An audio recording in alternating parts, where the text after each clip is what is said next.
Dewan Juri, saya berdiri sebagai pembicara pertama tim oposisi untuk menyampaikan satu posisi yang tegas dan jelas. Kami menolak mosi ini. Bukan karena kami nggak punya empati, justru karena kami peduli.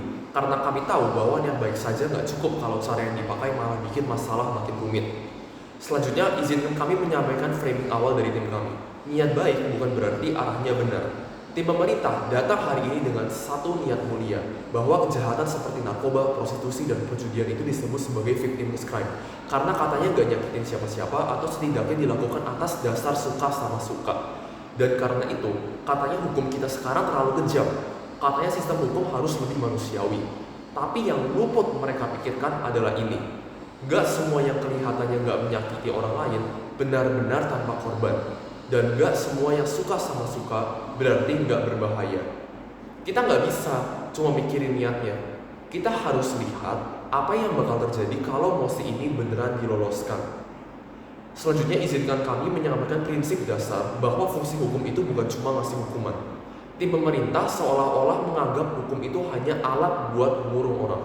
Tapi kami ingin ngajak kalian lihat hukum dari kacamata yang lebih luas. Hukum itu kayak pagar. Dia ngasih batas, dia ngasih arah. Dan dalam kasus ini, hukum justru melindungi masyarakat dari kerusakan yang gak langsung kelihatan. Misalnya nih, kalau kita cabut kriminalisasi prostitusi, terus kita biarin industri itu tumbuh, apa yang terjadi? Akan ada lebih banyak perempuan dan bahkan anak-anak yang masuk ke situ karena sistem legalnya membuka pintu. Itu bukan perlindungan, itu undangan terbuka buat eksploitasi. Sekarang, saya mau bahas isi pidato teman-teman dari tim pemerintah. Pertama, mereka bilang, pelaku victimless crime cuma butuh dibina, bukan dihukum.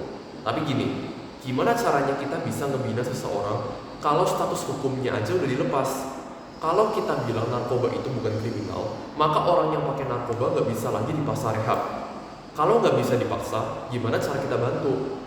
Realitanya, banyak pelaku yang nggak merasa mereka butuh pertolongan. Mereka merasa hidup mereka baik-baik aja. Dan saat kita cabut hukum, kita kehilangan alat buat menyentuh mereka. Kedua, mereka bilang ini adalah kejahatan tanpa korban. Oke, kita uji satu-satu ya. Orang pakai narkoba. Oke, dia merugikan diri sendiri. Tapi gimana dengan keluarganya? Ibunya, tetangganya, atau mungkin teman sekolahnya yang dia ajak juga. Prostitusi, katanya suka sama suka. Tapi siapa yang ngejamin itu bukan karena tekanan ekonomi? Dan siapa yang bisa pastikan industri ini gak akan berkembang jadi perdagangan manusia? Perjudian, pakai uang sendiri, iya awalnya, tapi setelah itu hutang, bangkrut, kekerasan dalam rumah tangga, semua itu efek domino yang nyakitin banyak orang. Victimless, enggak, korbannya banyak, cuma gak kelihatan langsung. Ketiga, mereka menawarkan solusi, yaitu rehab, pelatihan, dan reintegrasi. Tapi mereka nggak ngasih bukti bahwa sistem ini bisa dijalani di Indonesia secara efektif. Fakta di lapangan, program-program kayak gitu aja sekarang masih banyak masalah. Anggaran terbatas, banyak tenaga profesional kurang. Korupsi dan salah sasaran, iya, sering banget.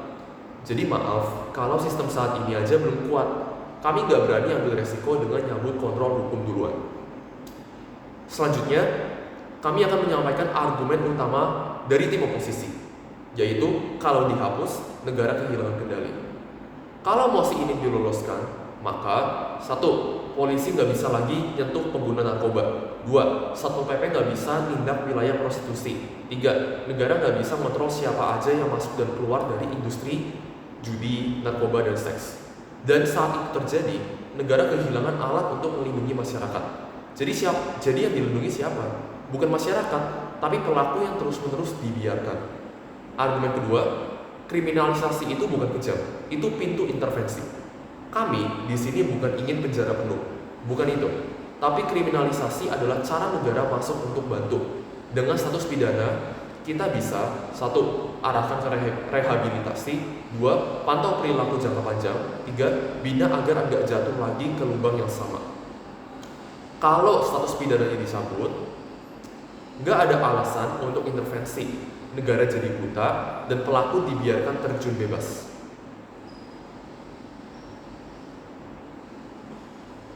Penutup dari tim kami, kita nggak bisa pakai rasa kasihan buat atur hukum. Saya ngerti, tim pemerintah ingin jadi manusiawi, ingin menolong, ingin adil. Tapi kalau kita atur hukum cuma berdasarkan rasa kasihan dan kita cabut aturan yang jaga masyarakat, kita bukan bikin dunia lebih baik. Kita bikin dunia lebih bebas, tapi buat orang yang salah. Kami nggak pengen anak-anak remaja tumbuh di dunia yang bilang, pakai narkoba, biasa aja, jual diri, itu pilihan hidup, judi, ya slow, urusan masing-masing. Kami ingin hukum tetap bilang, ini salah, tapi kami bantu kamu keluar. Karena itulah, kami, tim oposisi, dengan tegas menolak mosi ini.